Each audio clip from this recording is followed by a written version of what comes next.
Hey, everybody. Welcome to the YouTube Lead Gen Show, hosted by Christina Smallhorn and myself, Malcolm Lawson. Christina and I have both generated millions of views on YouTube and tens of thousands of subscribers and earned hundreds of thousands of dollars in commissions from leads that we generate from our real estate YouTube channel. And on this show, we mastermind about using YouTube in our real estate businesses. Christina, I had a pause there. How you doing, Malcolm? I am doing pretty good. How are you doing today?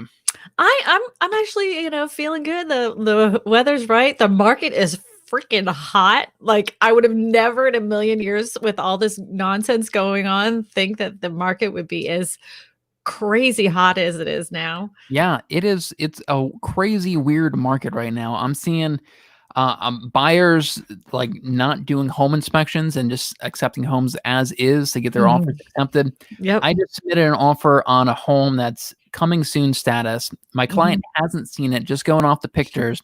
We came in above list price and the seller still declined our offer. And it's a crazy, weird market right now. So it's good to be a listing agent right now. Listings are selling like that. Yeah. Yeah. Well, I put a house on the market, but I'm one of these people, before I put a house on the market, I make sure everything is done to the nines before I even, like, the pictures have to be in and perfect. The video has to be done and perfect. Yeah. So I make sure all those things are done before I push the publish button. So I got all those things done. I pushed the publish button. 10 minutes later, one showing. 15 minutes later, two showings. By the end of the day, I had 5 showings under contract by 10:15. Yeah, I believe it. I was like, wow. And I'm still waiting on the check, the deposit check, to put it pending. And I'm still getting calls on it like crazy. And people are like, this is the house they wanted. I'm like, I know. It's crazy. Like, you have to get in that house to show it. If your buyers want that house, you have to get in there to show it like that day.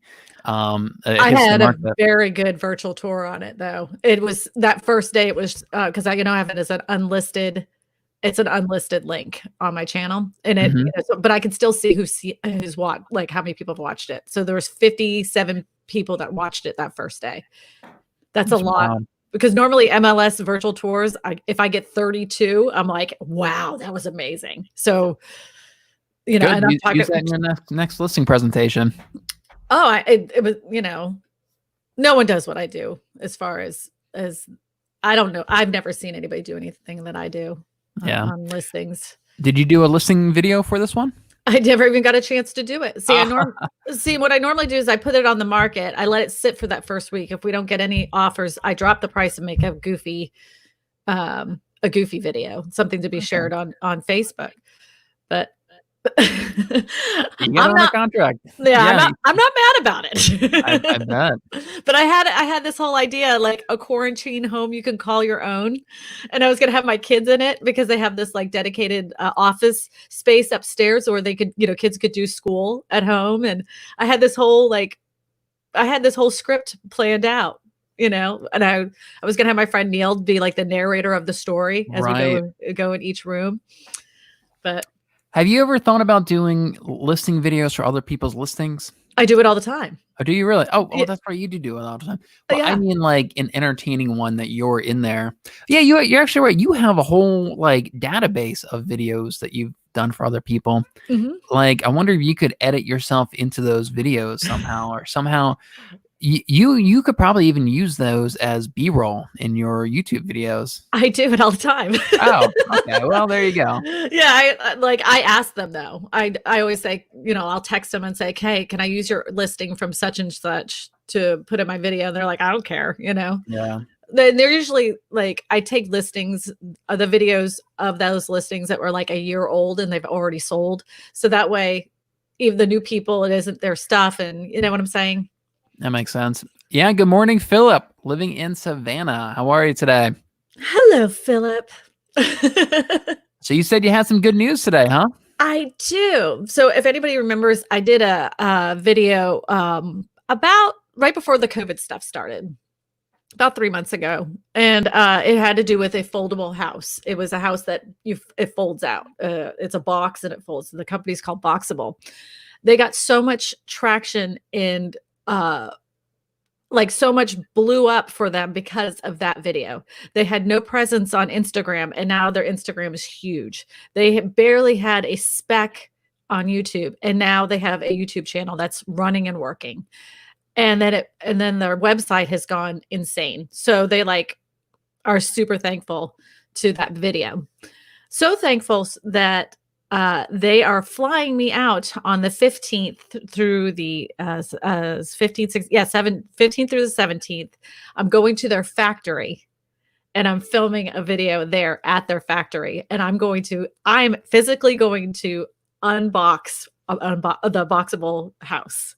That is awesome. I love know. that so much. That is so cool. And they have a crane and they said, "Would you mind hanging from the crane?" I said, "Absolutely not." Like, of course I'm going to do it, So I think the hook is going to be me coming in on the crane. I mean, that could be like an official sponsorship for your channel. If you start making other type of content, say, "Hey, everybody, this channel is sponsored by Boxable." Mm-hmm. Go check out the incredible 2-hour foldable home. Yeah. But the thing is that what I'm trying to do, and I have a friend helping me. I'm actually starting a website just specifically for people that want to for me to make them a video about their particular home. I'm making a media card, and I have a website that's just going to be my name, ChristinaSmallhorn.com. And they can go to that site and hire me to make a video for their product. And I mean, like literally decided to do this 2 days ago. So I'm putting it all together. And then I'm going to have like the pictures and the videos I did for Boxable as my, like they're really the ones that started it all. I'm like, they got a deal. I have, clout now that, that this really does work. I told them, I said, you're using me and you're getting me for cheap. And I know that, but I'm using you too, because I need this kind of street cred. And I can prove it with what I did for you. And he's like, absolutely. So. Yeah, I mean, that's awesome. You're building a business around your YouTube channel. And that absolutely. If you want to make a full-time income as a YouTuber, you have to think of it that way, as a business. And this is just kind of one branch of your business, is making the YouTube videos. Mm-hmm. So I love that so much. So I have an outdoor channel, and a few years ago, there's a company called BattleBox that started coming out, and they were giving they make like a monthly subscription box with like outdoor camping gear. Mm-hmm. And there's one guy, and I started making videos of me unboxing them. And there's another guy who started doing that as well. Mm-hmm. And he had a small YouTube channel. They liked his videos, and they actually hired him to like start making content exclusively for them. Mm-hmm. And now his YouTube channel is blown up because they're promoting his YouTube channel. His channel's promoting them. And yeah, now he's a full-time YouTube creator, all just from this one business relationship with this this monthly subscription box company. And that I had said to the Boxable company, I said, look, when I go out there, I said, you should hire a professional photographer, which they agreed to. I said, you take all those photos and you start pumping up your people about, on Instagram. Look, we have a big video coming out. We're going to have an ordinary person putting together putting together one of our Boxable homes to show you how easy it is.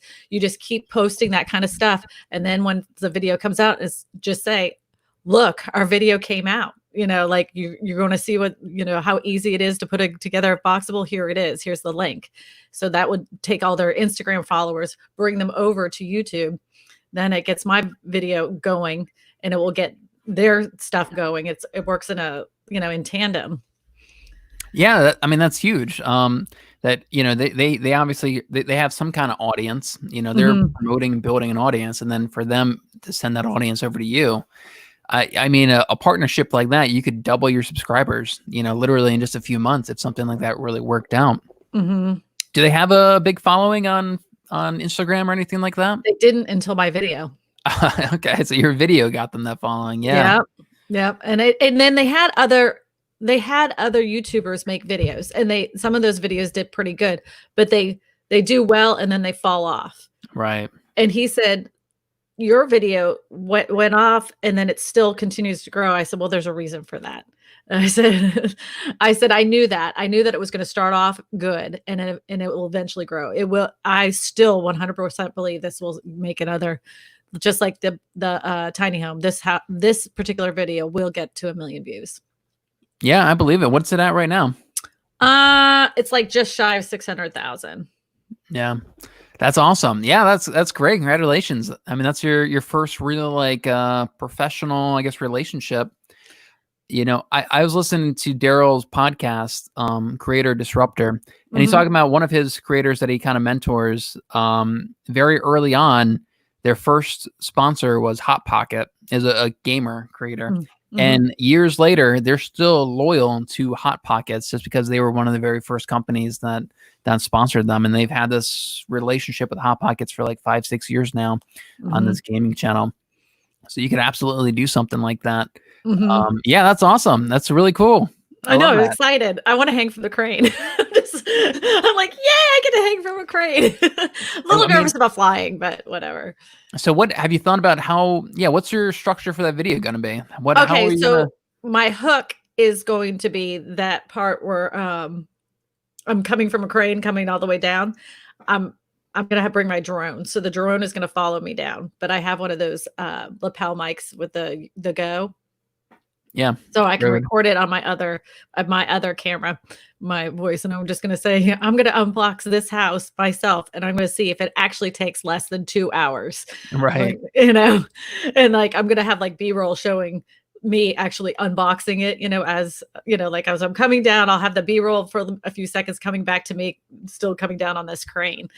And then, I'm actually going to take some of the questions from the other video that I was unable to answer them. So I'm going to take actual questions that came from viewers, and I'm going to have like a time lapse of the unboxing of the thing. I'm going to show specific details of the house that I wasn't able to show in the previous video. We're just going to talk about all the things that we just weren't able to mention in the last one, just to cover it. I love that. Yeah. I mean, I've never gone all in and yeah, you have a big production going on now, and that's what the big YouTubers do. That's really cool. Do you think, are you gonna do one video, or do you think you may split it up into 2 or 3 different videos somehow?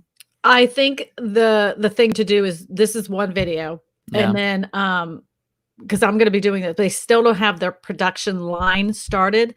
In a month or so, they're going to have the production line started. I think they're going to have me come out again and do the production line itself, where they're actually building the houses, where each part gets put together. So I think they'll have me come out for that again. And then if there's any more questions from that video, I can add that into the new video. Yeah. I mean, they're making potentially hundreds of thousands of dollars off of you. I sent him a congressman in California. Oh, they're buying 1,500 of these houses. Okay, so they're making potentially millions of dollars off of you.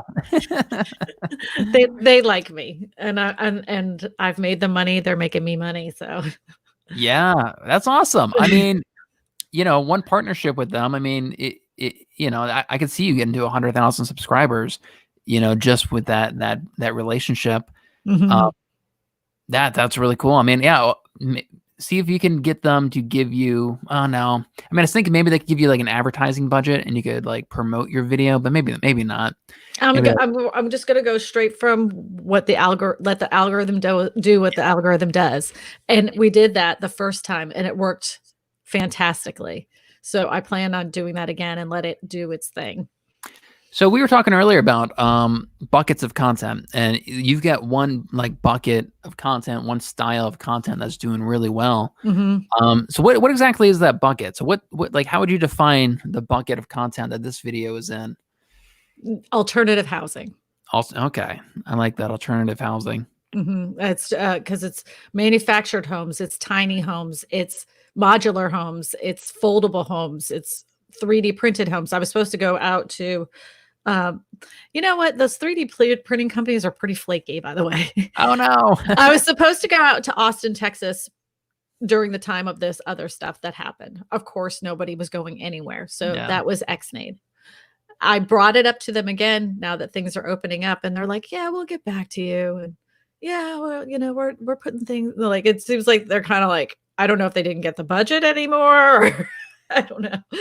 So if anybody knows a 3D printing company out in Austin, Texas, that would be interested in me filming a video for them, please, I will gladly do it and get them some exposure.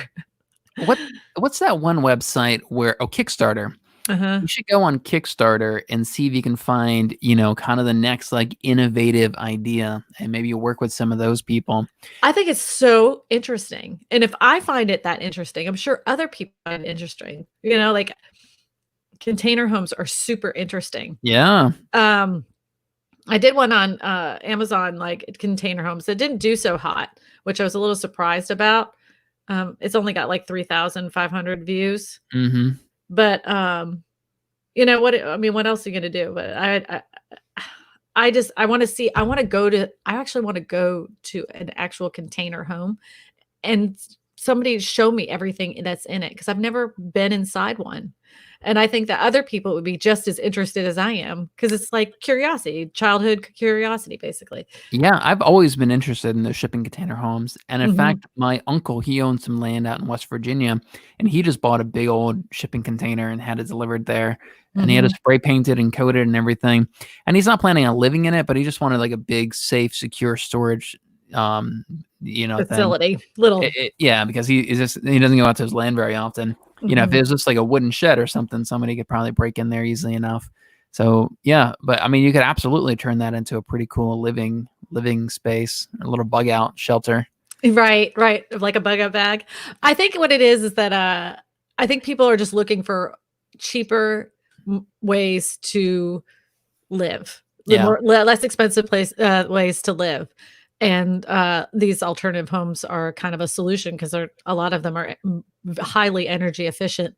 A lot of them they don't have the off gassing that we've had with previous alternative housing solutions, and they offer you can put them in such small spaces. And since people are running out of space to build homes, this is a great option. So I don't know. I think it's exciting. If I can get out there more and visit more people and see their different ways of living, that would be exciting. If I could yeah. I mean, travel more.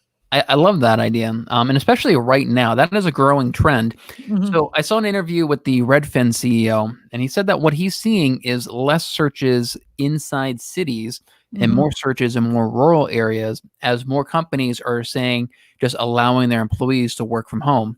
Mhm. People don't now have to, a lot of my buyers are always like, well, we need to be within a 45-minute commuting distance of this building right here. Now Mhm. they don't have that restriction anymore. You're going to see more and more rural living. And with the economy going the way it is, and with housing prices going up still right now, So crazy. yeah, like So crazy. those two things combined, I bet you Mm. are going to see more people buying land in rural areas and looking for alternative housing, just like that. Do you know what'd be interesting? I'm interested because I see it as commercial real estate is gonna take a huge tank. Like, I already know my husband's previous company they decided, because it was working, it's still working so well, they're keeping their salespeople out of that building. So, that's a good chunk. So they're not gonna need that office space anymore. How many companies are gonna say, "You know what? This is working for us. We're gonna Yeah, keep these people at home. We don't need this much space." How many office buildings are gonna end up empty? And yeah. will those turn into housing? Will those turn into alternative housing? How cool! Yeah, that's a great topic right there for you. I know. I There's thought about that. a big talk about it has been for years about malls and how they can repurpose malls. There's people that have done it. Yeah, I've and seen what if it. you could repurpose a mall to turn it into, homeless shelter, 55 plus community, something like that for housing. So Mhm. yeah, I mean that's alternative housing is like a fantastic niche to be in right now. That is absolutely going to be a growing trend. And I think you're absolutely right about commercial buildings suffering. The Twitter CEO, he announced, Jack Dorsey, he's going to let most of his employees just permanently work from home. It You know, works. yeah, and it'll save them tens of thousands. It could save some companies millions of dollars by not having to rent out office space if their people just Absolutely. work from home. And it's so much easier. Yeah, Like, it's so much easier. Like, you do not have to get dressed for work anymore, you know? Like, how nice is that? I've been wearing sweatpants like like so much more in the last 2 months. I've been wearing sweatpants more in the last 2 months than I think I have in the last 2 years. like, sometimes I'm kinda like, at the end of the day, I'm like, "This doesn't even smell, is it dirty?" Because I'm like, "I haven't done anything but sit in this spot. I don't think it's dirty." Yeah. I Yeah. question myself. I'm like, "If I was out about with people, then yes, it was dirty, but I've not left my air conditioning." So Rachel says, I've been wondering about that too. Commercial spaces, dot, I dot, think it's dot. gonna hit it. I mean, Yeah. I think it's gonna hit it hard because more company they were forced to do it. There were companies that were like, "There's no way we have to have our employees at the building. It's not gonna happen. We're not doing this. It's a nightmare waiting to happen." Well, now they were forced to test it. This was a test, and now companies are like, "Hey, some of these people have gotten more work done." Than they ever have. Maybe this isn't is such a bad idea after all. And I've heard that many companies are doing this all the way till September. Some of them are doing it all the way till October to kind of see how things ride out. And we're going to see a lot of those companies decide that maybe this is the way to go from here on out. I canceled my office space that I was renting for my brokerage. I was paying $400 a month for an office, and I canceled that. I'm saving that money, and I have a feeling that I'm not going to be the only person who does that. And who wants to go to their brokerage right now and for in-person training, and crowd into a room with 30 other agents? Right now I don't want to be doing that. So I think even our I don't do that with brokerages. my brokerage. My Yeah, brokerage doesn't do that. your EXP. Yeah, you Yeah. guys are a virtual brokerage. Yeah, I've been doing this from home for 2.5, almost 3 years now. So I think that's going to be, we may see a big shift in towards people going to EXP and away from the brick and mortar brokerages. there's so many classes in there. I mean, like, honest to God, this is not a promotion for EXP, Yeah. like, honestly, but every day they have so many classes. I'm like, there's no way I could take all this. I would Yeah. spend all my days in class. My brain would be on fire. I mean, KW is the same thing. I mean, really just YouTube. YouTube, you have an unlimited amount of real estate training videos. You literally cannot consume it all. You have to sift through the crap because you know what? You yourself, you shared an email with me or shared a message with me that somebody said that they were taking down real estate YouTube channels because they're Right. too promotional. I'm like, who drank a big cup of BS this morning? Like that was ridiculous. I've never heard that before. So we had somebody reach out to me with a question, and they're paying a company to do YouTube for them, and that company says that YouTube keep deleting their channels, and it's because that YouTube doesn't like people selling stuff on YouTube, which is ridiculous. That's a fantasy. That's a Such a lie. That's a lie. It's a cop out from that marketing company. Mhm. And I dug into it, and I realized what it is that marketing company is like using like AI to generate videos of just slideshows and then uploading hundreds of these videos. They literally uploaded like 100 separate videos all at one time on this person's YouTube channel. Mhm. And like, no wonder YouTube's deleting those channels and taking them Mhm. down, because Yep. that's like, they don't want that bot crap on YouTube. That was a real issue. A couple years ago, we used to see a lot of YouTube videos where it's just like a computer speech to text reading a newspaper article or Yep. reading a blog post, and that would be the entire video. And YouTube got rid of all that crap. They They're still not- have it on the Reddit post. Have you ever watched any of this Reddit posts? No. What do you mean? What do you mean? Oh, like people reading Reddit posts? Yeah, they have the computer generated guy doing the Reddit. I mean, I think I'm pretty, like, I wonder if you just report those channels. I don't think YouTube wants that type of content on their platform. I think this person that has done it though, like, makes a custom thumbnail and like they put a lot of effort. I mean, even though it is computer generated, they have the background going. It's his shtick. That's like, you can tell it's not just they're just trying to generate a bunch of videos. They Right. put out a video for specific topics in different playlists. They change the topic. It's that was the whole aesthetic of the channel to begin with. Like, it wasn't I mean, I guess I could see that working. Like, if they were just doing that to somebody's newspaper article, then you have copyright issues. They're Mhm. kind of like taking somebody else's content.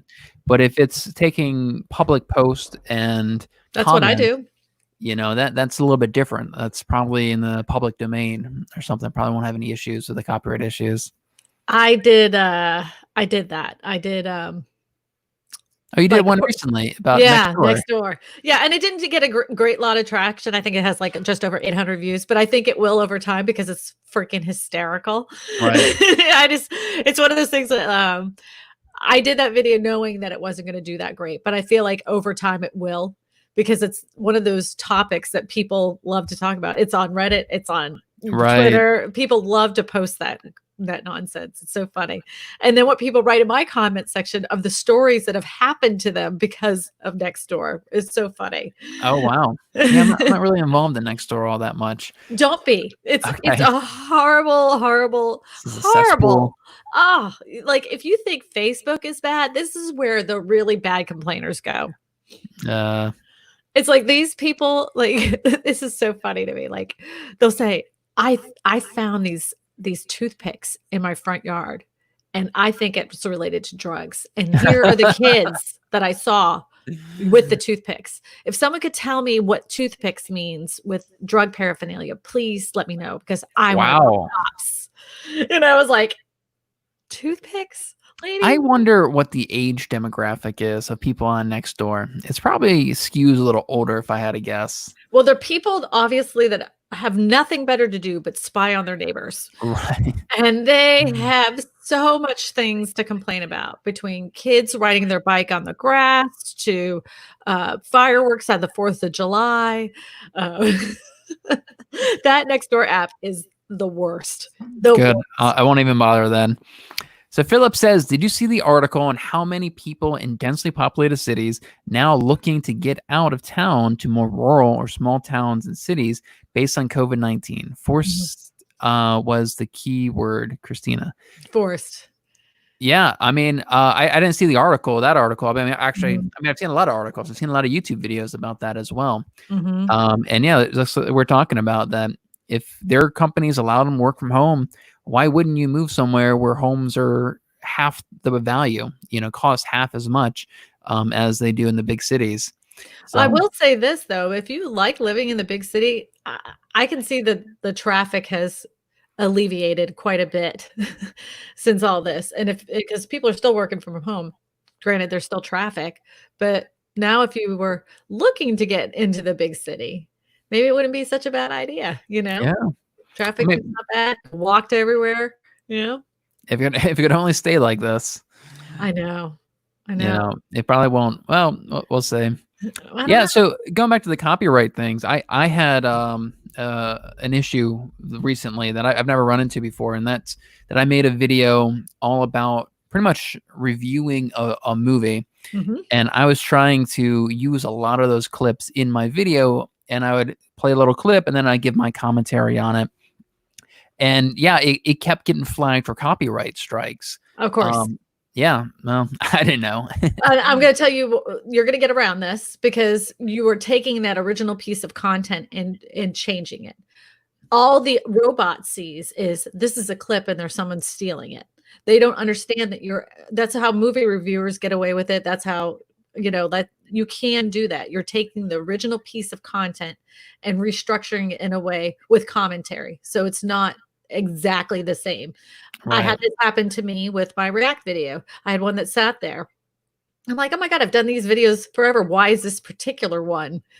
And the only thing I think of is that it came out of Canada. So they did that copyright claim on it, and I was like, well, I counterclaimed, saying that and then they give you all the reasons why you're counterclaiming, and Okay. it said this is a reaction video. This is, I'm not using the original. I'm using the original piece, but changing it. I ask you all that. Those were like check boxes that you can Mhm. check. Okay. You check that off and then you send it back, and then they have 30 days to respond to that. If they don't respond, you're free to let it go. The copyright's gone, and then you can release it. Oh, good. Okay, that makes sense. Good. That does make me feel better. What somebody else told me was that I need to have, I can't use longer than 30-second clips. That anything longer than 30 seconds, that's what triggers the automatic. Well, you can have them less than that, and they'll still trigger it. Mine was less than that. Wow. Mine were less than 30 seconds, and it triggered the. But even still, like it was a picture within a picture. I was changing it up. And I know that the 30 seconds is a thing. So I would try to make those less than 30 seconds. It's not a guarantee. But it's not a guarantee. You're probably going to, it's most likely going to get flagged again. And that's what happened to me. As a matter of fact, when I did it because I kept getting the copyright claim, the last 27 seconds of my video, I'm like, because of copyright claim, I'm not allowed to actually show you what they're saying here. So I'm going to run this and tell you exactly with still frames. And I'm like, oh, look how excited they are that they went in the kitchen. Yay. Oh, look, everybody's laughing and having a great time. Oh, now let's look at the backyard. Oh, he got the skate park. It was like I did a commentary of like just still images. Right. Still got flagged. So I said, Wow. after that moment, I was like, screw it. This is the one that's going up. I'm counterclaiming because I've done this a million times. I am not editing this again. This is definitely 100% a React video. So they can bite me, you know? Right. Well, that's good to know. So if I ever do a video like that, I have to expect that I may not be able to upload it or actually publish it for up to 30 days. Yep. After I upload it. Mm-hmm. I ended up making 5 versions of it. Finally, my 5th version, it stopped automatically claiming it as a copyright. Mm-hmm. So I'm gonna publish that one this Sunday. That's okay. I'm kind of sitting on it for a little while. I should probably go. Yeah, that reminds me. I should probably get the subtitles made for that before I actually publish that. But yeah, I mean, I like uploading them long before I actually publish them. That gives me time to really start working on the thumbnails and the subtitles and the description tags, all that stuff. I always have the thumbnails and titles done prior to even filming the video. That's my first step, is to come up with a great thumbnail and a good, I hate doing it afterwards because I'm like, I don't want it to be an afterthought. And I was trying to get a video out yesterday and I would have been rushed. And I was like, no, I'm not going to do it. Unless it's going to be really good, I'm not doing it. Yeah, I mean, I agree with that. I think, starting with a good title and a good thumbnail is really where you should start, or at least have an idea of what you're gonna. Was that a gong? That was my little arm here. I hit the spring. Because I mean, if you have an idea for a video, but if you can't express it in a 55 character title and a single thumbnail image and convey what that idea is, there's no real point in making that video. Nobody's going to click on it. Nobody's going to watch your video. So it's just going to sit there and be one of the ones that just don't generate a whole lot of views. I don't really want to make those kind of videos that don't get views. But yeah, I'm learning that more and more. This is my my thumbnail. 1,150,000 in Boston and Omaha. Right. So it's the title is, how much would this house cost you in your city? Yeah. So it's for my listing that went on the market. Oh. So I figure, to me that is a true way of marketing a house. You make it into something else. You're not sitting there just talking about, this house is 4 bedrooms, 3 baths with hardwood flooring. You're comparing it to houses around the country and why this is such a great deal here. And, like you're just turning it into something that's a little bit more entertaining than, let's look at this house and the granite countertops. And I do those too, though. I do those too. I mean, some people make them work. Sometimes people make them work, but I don't really find them very entertaining most of the time. Most people's listing videos, even if you do spice it up, I mean, I don't know. It's listing videos are just not my thing. I'm a YouTuber at heart, so just kind of like this format of a talking head video is kind of really what I'm more passionate about. I like an entertaining. I always do, and I call it the MLS video, where it's like the nice smooth buttery shots and you show the gas with the flames coming up and the water coming out of the faucet. Those really slow-mo. I call those MLS videos. I put some music at the bottom of them. We can't have them branded on our MLS at all anyway. Either. So I just kind of put some little animations at the bottom, like hardwood flooring, and then I throw those up. They're like 7. Now, they used to only be like 3 to 4 minutes long. Now I make them 7 to 8 minutes long because of the fact that people aren't going to the houses. So they want to see the whole entire house from their living room because they're not going to be able to get it. Oh, that's an interesting point. Yeah, that's probably a valid point too. That I've always, if I ever do listing videos, I make it more of a teaser, and the point is just to tease them enough that they want to schedule a showing on the house. But you're right. Maybe people want to see the entire thing now. They want to see every bedroom, every side of the house, I you even go to know? the garage. Yeah. I like the storage in the garage and everything. I do it all, and I spend an uncomfortable amount of time on each area because I want them to see everything. Yeah. Uh, and it works. Like the people that bought this listing, they were like that walkthrough tour was the reason why we bought the house. Like we already knew we wanted it before we walked in. And what about 3D tours? Are you doing those? I hate them. Yeah. So I hate them. They give me vertigo. They make me physically not feel well. I don't like that. Oh, no, never had that before. Mhm. I never liked them before because I felt like people would be too quick to dismiss a house and not actually go and see the house. That's kind of a substitute for a lot of people. Like, oh, we don't need a scheduled showing. We can just do the virtual tour. But like now it seems like that's probably a little bit more important to do. And I don't think people like to work to have to look at something. Do you understand what I'm saying? They have to sit there and hold a little button and they have to do this thing with the, and then you're like, oh, I don't like with a listing tour, they can just sit there and go like this and watch it, instead of having to hold the little button down here and then it moves a few spaces and then you go to do this thing, It's like, you look like ridiculous as you're sitting here trying to look at things in the house. I don't know. Right. Maybe I'm being stupid, but I don't like them personally. Yeah, I'm coming around to them. I never liked them before because I felt like your marketing should just be a teaser, and your next step is for them to schedule a showing on it. And I thought that would be people would just not schedule showings on it. But now, people don't want to schedule showings, or maybe my sellers don't want as many showings. They want people doing the virtual tour. I used to only do what you did, which was the smaller tours. I would do like a 4-minute, like I wouldn't go in the garage. That'd be the last place I go. I wouldn't go in the laundry room. Right. It was just like the front, the living room, just quick shots of each thing, almost not like a slideshow, but not a slideshow tour, not pictures that moved around with flower music, but I would do it very quick, 2 to 4 minutes max. But now they want to see the whole thing. They want to be able to digest every area. And I think it works, And what's interesting is now everybody's trying to catch up, and real estate agents trying to catch up and now start doing video. Now that they're all kind of stuck at home, they can't do the typical lead generation of open houses and door knocking. Everybody's trying to catch up to that. And luckily, like, we're already pretty established. We have our audiences, we have the techniques and our skills down. We have the equipment. We're ready to rock and roll with our videos just like we always have. And everybody else is now trying to play catch up. So they should have been doing this kind of stuff, for years now. To me, it eliminates the tire kickers. Yeah, I agree.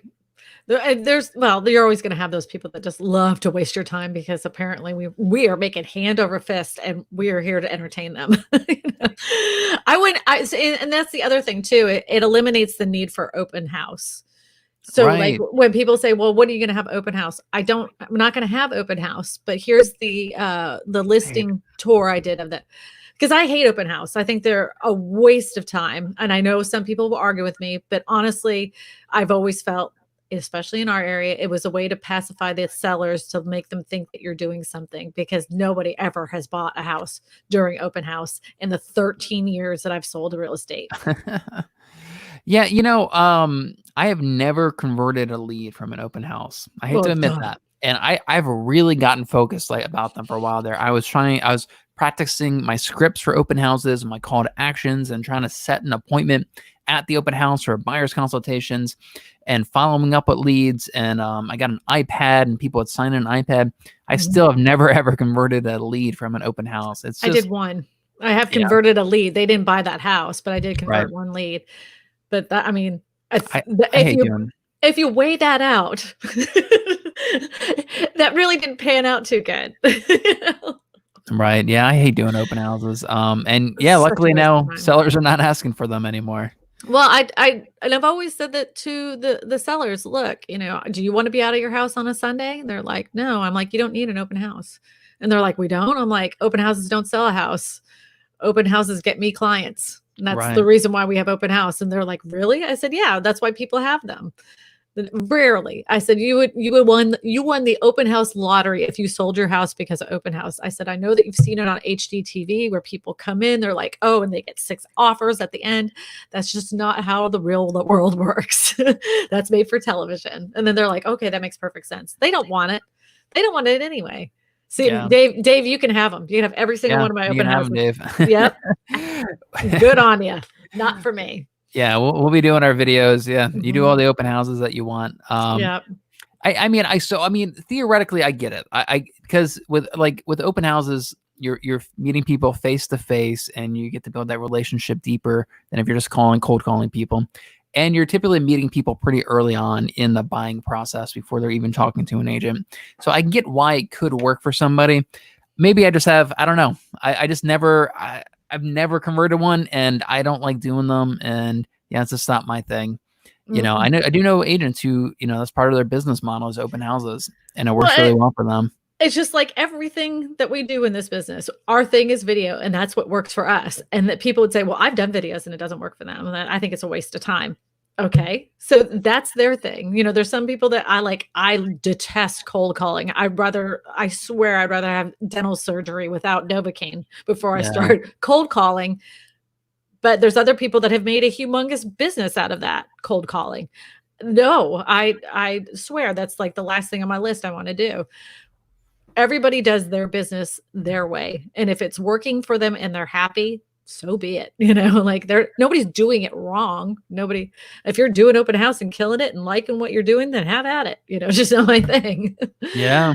So let me ask you, you're saying, so you've got a bucket of content of alternative housing, right? That's kind of one of your pillars of content, and it's just kind of a category, kind of like a TV show almost. And that's one of your series. So do you think buckets of content are pretty important for people to stick to and kind of have these little like categories of videos that they do? Yeah.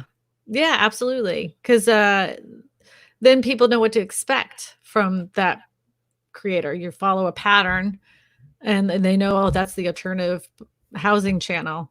Oh, look, they have a new video come out about that. And then, one thing I want everybody to know, and I've learned this myself, I just learned this. So your community page is a great way to get feedback before you even make a video or a video series. That's a good idea. So I started, I started doing polls, and I asked them. Now I put it in 2 different ways. One was, how would you like for me to do a video about Dolly Parton's house? Because she's had several, and I thought it was kind of cool. Like, 'cause she grew up in a little crappy cabin and then she ended up in a big mansion. Oh, cool. I was like, yeah, that's cool. I put it out in the community post, crickets. So I was like, maybe people aren't seeing my community post. So then I put something else up on what's the average price of a home in your area. So I got hundreds of views on that. And then I asked people their opinions on like a type of tile that I'd seen when I was going out showing property. Hundreds of opinions about that. So I was like, okay, well, how about I do it like this? I did another poll and I said, how would you be interested in doing a live stream with me, and you give your opinions on celebrities' homes? I got 3 comments and like 28 little thumbs up. Like, that's it. People aren't interested in that. Right. And I thought for sure. That's a good idea. Yeah, that's actually a really good idea to get ideas for videos. And to understand your audience. I thought for sure if I made a video about, or even a live stream about us going through celebrities' homes and cracking on them, that people would love that. I could read out their comments of what they're saying because people are funny. I could pull out the funniest ones, and we could talk about people's celebrities' homes and how they live. Because like Dr. Phil has like the weirdest house you've ever seen, and I really wanted to do a video on it. I thought that would have been great, but when I polled the audience, they could have cared less. I actually really like that idea. So in case anybody's not aware of what we're talking about, I think you may have to have 1,000 subscribers. Right, but you get this little community tab here. I thought it was 100. Maybe it's less now. They may have changed it. Okay. But yeah, I mean, I use it. I've been sharing videos. I tried sharing my own videos. I didn't get much traction. I shared Don't use that as a video dump place. Use that to interact with the people or share people's videos that have to do with your channel. right, So that I mean, I don't mind sharing videos of other real estate agents, but I end up pulling out something that I know my audience would like, because what my audience is going to like is going to be completely different than what your audience likes. So you should leave that up. If you never ask an agent or somebody else, well, share this video because I want to get as much traction. Let them pick out the video because they're going to know their audience better than you do. right. But I mean, yeah, I did something like what you're saying about a year ago. I did a quick poll. Which of my videos like best to try to figure out who my audience is. And at that time, it was mostly about Maryland. So I think that's how people were mostly discovering my audience. And yeah, I got 30 votes on that. So yeah, I mean, maybe I should, next time I have a couple of ideas for videos, post in there, which video should I make next? And have people vote on like different topics of videos. Exactly. And because you can do a poll like that. Yeah, I'm pulling up mine right now. That would give me a really good idea of what type of content my audience actually would like. Yeah, I like that idea a lot. You know, that was from a Daryl Eves conference call. That wasn't original to Christina. I'm not going to lie. I'd love to take the claim for being so brilliant, but I'm not. Right. But so I did this one. So I picked a famous celebrity. Who doesn't know? Like, he was just featured on ESPN during COVID. Michael Jordan. He's had several homes. So I was like, I'm going to pick him because I know that would grab people's attention. And I asked the question, how would you like a live stream of looking at celebrity homes and giving your opinions live? Tell me in the comment section. I got 5 responses. That's it. And 17. Now, the one I did before that has 266 votes and 30 thumbs up. And it was just, what is the average price of a home in your area? Right. So people like to, so that's why I came up with you saw the thumbnail. This house is, $1 million, but in Omaha, it's only 150,000, so that's because of this. That's the reason why I'm making that video. Yeah, I like that. I like that idea a lot. Kind of validate your ideas before you post them. Yeah, I don't use that community tab nearly as much as I probably should, but I'm sure it's a great way just to just engage with your audience and probably build loyal fans. What's that one? So this one was a house I went into, and the tile work on this made me want to, it was just horrible. So I just put, help, I need your honest opinion of this bathroom tile. Be honest. 100 comments. Wow. Yeah. I mean, that same tactic works on, Facebook as well. Exact tactics of people love giving their opinions, and they love when you have like a really simple thing like, hey, choose A or B. You probably get a lot of comments on there. I did that with this video for the container homes. Yeah. And it was like pick A, B, or C. And that one only got 32 responses. But I did one about hold on. How would you describe, I did this one. How would you describe this home? Because it doesn't have any windows. And that had 57 comments, and the comments are hysterical. Wow. Because so people were thinking like a real estate agent, and they weren't realtors, and they were giving their description of the house, trying to make it sound much prettier than what it was. So do you think, is that going to be a bucket of content for you there?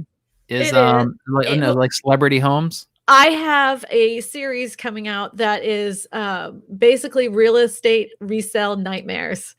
And I have over 200 pictures of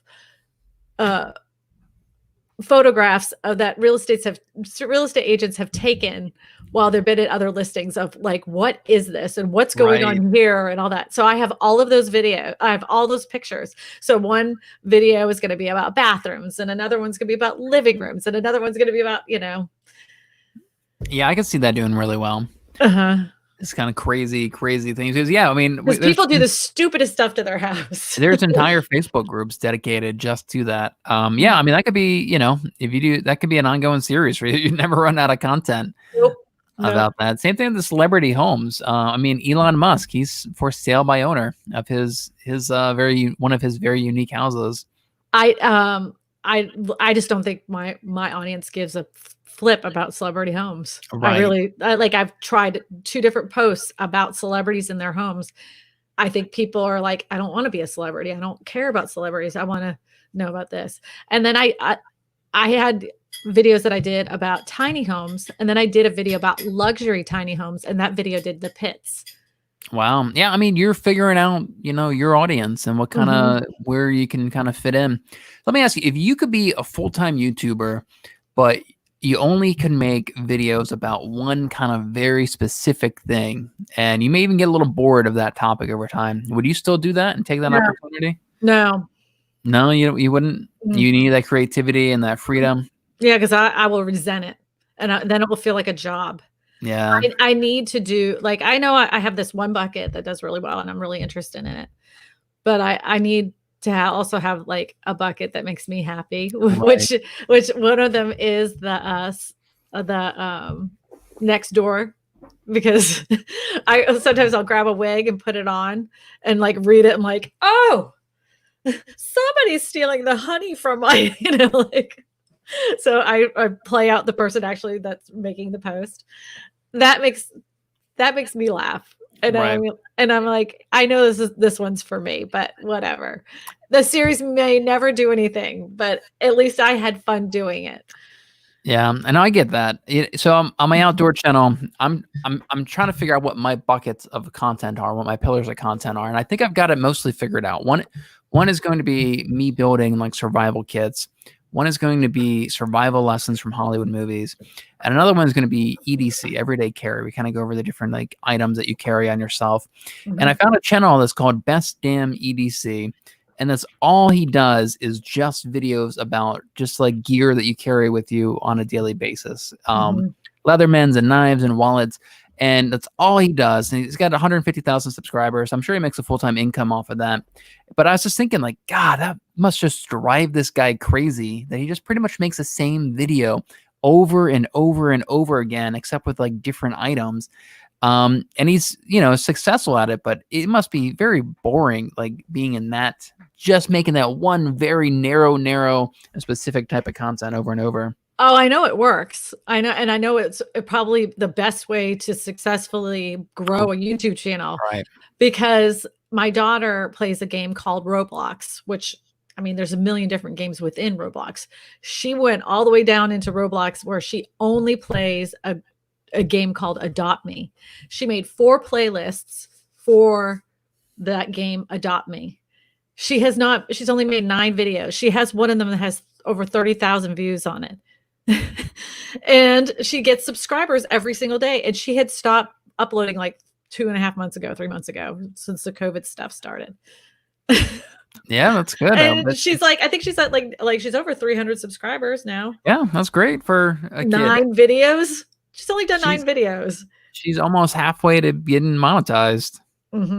Just said, oh yeah, 387 subscribers. Yeah, I mean, it's an interesting debate though, because I mean, I think, yeah, there is definitely power in getting very specific with your entire channel and what niche you're making content for. And so somebody like that, he'd probably have to start like a separate channel if you wanted to make other type of content. Maybe you could do that. Maybe you could have alternative housing and then have your personal vlog channel. I'd rather kill myself than do a vlog. Well, not like a vlog, but like your personal channel. I see a lot of creators doing that. Yeah, I know, but I need to focus on one, because if I have 2, then I get like, I'm overwhelmed. I got 3 right now, and I'm overwhelmed, and yeah, all of them are suffering because of that. Yeah, because it's like, I don't want to do that. I don't want to do that. But if I only have to focus on one, I'm good. If I had somebody helping me, that'd be fine. But I do every single thing myself, everything. Right. Nobody helps me on anything, and it's just, I don't know what to do. I'm finally hiring a videographer or video editor for this channel right here. I have a YouTube channel where we live stream this show, and I'm finally, and I wanted to start taking clips from this show adding B-roll, adding text, adding graphics, and actually making them somewhat interesting and like little bite-sized pieces. And I started doing this myself, and I was like, God, I just do not have time to do that. And I finally hiring an editor, and he's chopping up this show into little bite-sized pieces. And I'm happy with it, man. It's nice. It's kind of nice having a video editor do that for me. Because, you know, something like this. So on my other channels, I have my own creative vision. I like that creative process, but just kind of just adding B-roll to the little segments on here. Yeah, it's not much that not that creative. I'm not that passionate about it. So I feel okay just outsourcing that. Yeah. So I'm actually really happy with that. I'm getting more content for this YouTube channel by hiring that video editor. I tried a new bucket where I was I thought for sure people would want to know this. It was like cool stuff for your house, like you're going to want to have. And I was following the pattern, the cadence of another channel. I made my thumbnail similar to his. I must change that thumbnail at least 30 times. 30 times. That video tanked. I mean, it's like the worst performing. I have not had a video do that poorly since October. And I mean, I wonder if it's because, I mean, your audience, so you've had a few videos in this alternative housing bucket really take off. That's probably 90% of your audience right there. You know, probably 20, I think you have 25,000 or so, probably 20,000 of those came from those videos. So yeah, I mean, I guess that audience is not really resonating with that content. I'm wondering if I could just make another bucket of just weird houses that it isn't specifically like, they're not necessarily modular homes or manufactured homes or tiny homes. They're just freaking weird, like houses that look like a spaceship, and houses that are made completely out of trash, and underground houses, just kind of going through the list of ridiculous houses that are, you know. And I think that audience would probably like that content. You know, they'd probably resonate with them. Houses made out of plastic bottles or something crazy like that. Yeah, like this house is made out of 1 million plastic bottles. Like, who wouldn't want to watch that? Yeah. But I mean, I'm kind of in the same boat. Like I recently had I finally had a video take off of my real estate channel. I got 200,000 views, and it's about like real estate finance. And so now I've like doubled my subscribers in the last just 2 months from this one video taken off. So that's who my audience is now. My audience has changed. The majority of my audience came from this real estate finance video. So if I go back to another bucket of content about my Annapolis or something, my city, it probably wouldn't resonate with that new audience I have. Do you know anything about Webull? Yeah. Oh yeah. That's a stock trading app. I've got that. If you could tie that into real estate somehow, that is a topic that's going like this. I just saw that yesterday. Oh, really? Yeah, they're really taking off. They're really taking off. So if you could tie that topic somehow into real estate, I would definitely do and use Webull as your keyword. I could do that. Yeah. Like REITs, real estate investment trust. I made a video about that. That was a great video, by the way. And it tanked. It didn't do very well. And like, you only did one video on it. So this is one of those things that people always get wrong. All right. So you can always try something, experiment with it, and find out if it doesn't work or not.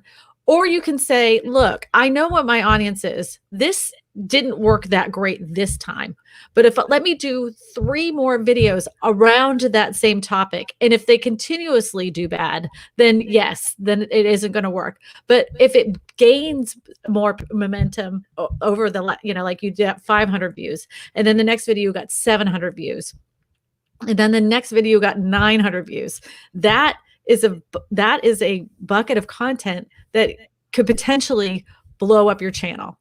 Like, I didn't know before I met Daryl, I had no idea that I made a manufactured home video. I made one about how to buy it, 5 ways to buy a manufactured home.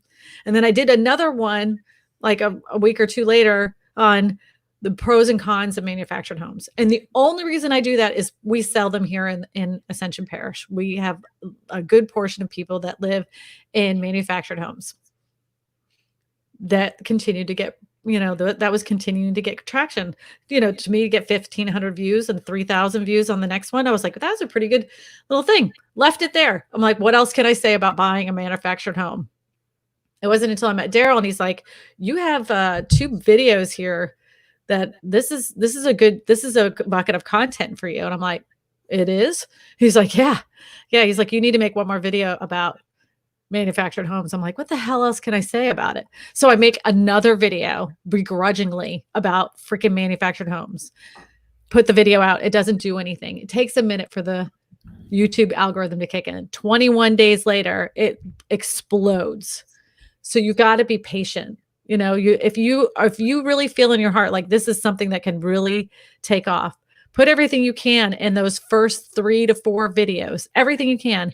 And if it still doesn't work, then it was never going to work. But if it does, then you have something. So maybe REITs would be a bucket for me. Just real estate investment trust. Exactly.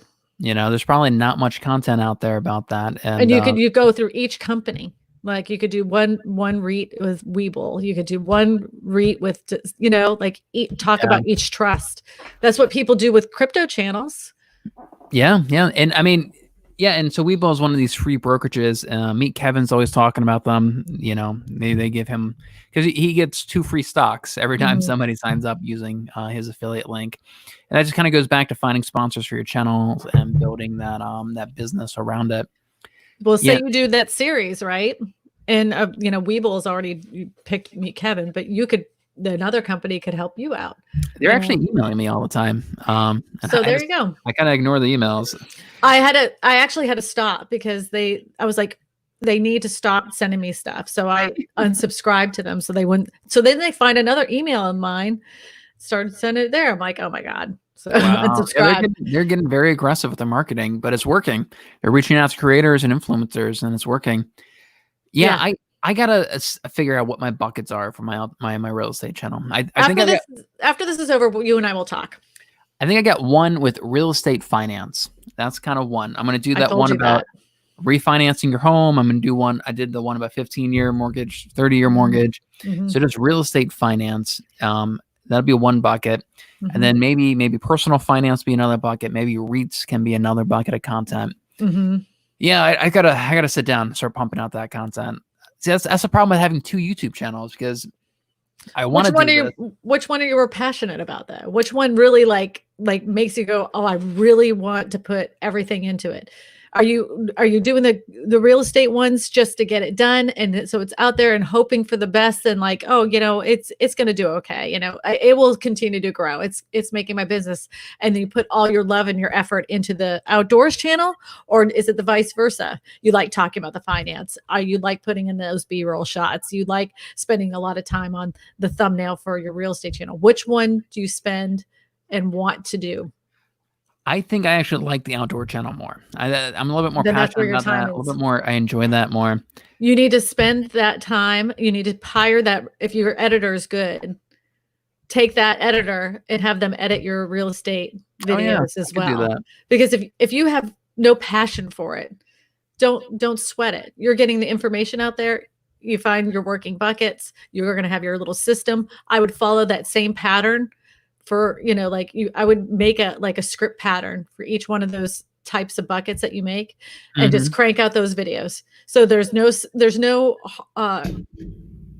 way that your editor would be confused, because you're going to be making the same thing over and over and over again. You get a formula down, get a total formula down, and just crank them out, and then release them once a week. Like, I know it's kind of dumb to have multiple channels, and Daryl talks about this. Like, why a lot of people want to get to 100,000, and then they get to another channel in 100,000. Why not just get that main channel to 1 million? But I've kind of done some self-evaluation. I think I get so distracted, and I get so like all over the place. I'm okay. I think I'm okay with having more than one channel. Just because sometimes my brain just goes all locked in on like outdoor stuff, and then sometimes my brain is totally just locked in on like real estate stuff. And I'm definitely more passionate about the outdoor stuff, but I'm okay having those 2 channels. I just got to figure out what my buckets are for my real estate one. And you're right. Yeah, I could outsource a lot of that real estate stuff. Because they're not looking when people are watching a real estate channel, they're not looking for fancy edits, you know? Yeah, They're not they're there for the information. especially if it's an information video. Yeah, and if they're wanting to look at a house, I mean, it's real estate, they wanna look at the house, so I would just put in as much B-roll of people in a house or of a house, people shaking hands in a house, like, throw as many houses as you can as your B-roll in that video as you're talking about houses, Right. Get a formula down and call it a day. So we got some comments here. Rachel says, I'm with you guys. I hate open houses and cold calling so much. Content creation is my favorite. Deaf. Absolutely. No, And she also says, question about topics. How long do you stick with a topic before you decide it's not working? I have 2 topics that are working amazing and 2 that aren't doing so hot, but it's only been a few months. Yeah, I mean, that kind of goes back to, I guess, our buckets. So I'm guessing that's what, by topics, she probably means buckets of content like we're talking about here. Right. So I will try a video series for 3 to 4 videos. And then I only publish the videos in that series once a month. So it would take 3 to 4 months for me to decide if that's a non-working bucket. Or I could put out a video and like, especially when you have a bigger audience, like I have a bigger audience. And so when I get a video that I put out and it only gets 500 views and the audience retention is crap Right. and the click-through rate is crap, that was 100% a terrible video. There's no reason. But when you're new, there's no way you can know that. So you continue to put out videos on that series for at least 3 to 4 videos before you decide it's not working. I agree with that. Like, I only have 1 video about REITs right now, and that's not really enough data to say, nope, people are not interested in REITs. I should really make more videos about that and just see if some of those other ones can get traction. That was so good. It was so interesting. So Dave says, I went to Nextdoor to get the pros and cons of living in my town. Dave, you should have gone to YouTube. Come on. I have a video on the pros and cons. It's a #1 video about Nextdoor. Oh. Yeah, so if you want to know about Weevil Wobbles, if you want to know about Nextdoor and no fancy edits, thank God. I love my fancy edits. Yeah, I love learning something new. Like the video that tanked the week before was I learned how to animate photographs. I've never animated a photograph in my life. Oh, wow. You And did, yeah. You had like 2 layers with the layers were moving separately. Yeah. So I figured out how to animate, and that to me, I was excited about doing that. I was proud of that video. I'm still proud of it. And even though it did absolutely poop, I was proud to have learned all those cool skills. I'm going to leave it on my channel. I'm not going to unlist it or anything because it did so bad. Because if anybody does happen upon it, it's a good video. It's still a good video. Yeah, and something that it may rank in search eventually. It may not do very well in browse and get 1 million views, but it may rank in search and get some traction that way. Whatever. I know. Yeah. It's kind of like sometimes you put everything into a video, you put it out there, and then it doesn't, you're thinking, oh my gosh, I need to just keep changing the thumbnail, what you do, and you keep tweaking little things. And at some point you just go, and that's how I am at that video. Move on to the next one. Yeah, I cannot spend any more time on this. It's time for the next one. So I'm using Adobe Premiere. What are you using? You're using the Apple one? Yeah, Final Cut Pro, yeah. Final Cut Pro by Apple, yeah. It's got very similar features to Adobe Premiere. They're both pretty like professional, high-end software. So bit of a learning curve for both of those. Right. And there's the thing is with both of those programs being so well known, there's millions of videos to learn how to do something. And the cool thing about like Final Cut Pro, and probably the same with Premiere, I'm not sure, you can find a video that was like made in 2014, but it's still applicable for the editing software now. The location of where you click might be gone, but it's all still right there. You just got to find where they have found it. And all of a sudden you're like, oh, I can do all this. And it was like, I always wondered how they animated those pictures. I'd see something. I'm like, how did they get that to move? How is it? And then you watch some and they're like, well, you're going to have to make another keyframe. And then you add 3 more keyframes. And I'm like, I don't want to make this is beyond, this is too tedious. I don't want to do that. There's got to be another way. And so sure enough, you find some kid in Scotland that is like, oh, this is how I did it for Instagram. Everybody was asking me how I animated my photograph, and this is how I did it. And I'm like, oh, that's interesting. Yeah, I like that. And you can even add shadows and like movements, or they look like they're shaking, nervous. You can. Yeah, I mean, video editing is a skill, just like making thumbnails is a skill. And that's kind of why I think I recommend that people learn how to do it and do it themselves. I was literally just watching Photoshop tutorials just last night. There's some cool technique where you can have a picture like in a picture kind of. And I was like, yeah, that's really cool. I want to learn how to do that. And I was just following along with this tutorial and just kind of playing around and just learning that skill. It's also why I don't mind making a lot of thumbnails for my videos. My most recent one for my outdoor video that I'm publishing this Sunday, I made 17 versions of that thumbnail. And the way I look at it is just I'm getting experience. I'm building up my skill level in making thumbnails by practicing that. So it's funny though, like you have like I'll make a thumbnail and sometimes I'm just like you. I make about 20 different versions and I ask all the people and I keep all of those versions, Yeah. And so if a video isn't doing well, I keep swapping them out. And sometimes it's the thumbnail that you spend the least amount of time, that you put as little effort in. That's the one that like, Yep. They don't have to be complicated. Sometimes the simplest thumbnails are the most effective ones. I've learned that. Yeah. that was a hard thing for me because I used to like add all this ridiculous stuff to it, like I was layering upon layer. I didn't know what I was doing. I just kept trying. That's all I could say. And I wish I knew a way. Do you know, does Daryl talk about any ways to test your thumbnails before we actually publish the video? Or do you really have to do that after? You have to do it afterwards. You have to follow your numbers on, like I have it on my phone, like download the Studio app, see where it's ranking in your own channel 1 through 10. If it's, above a 3, I don't touch the thumbnail and see where it goes from there. If it starts going down after that, then I start switching out the thumbnail. Right. Yeah.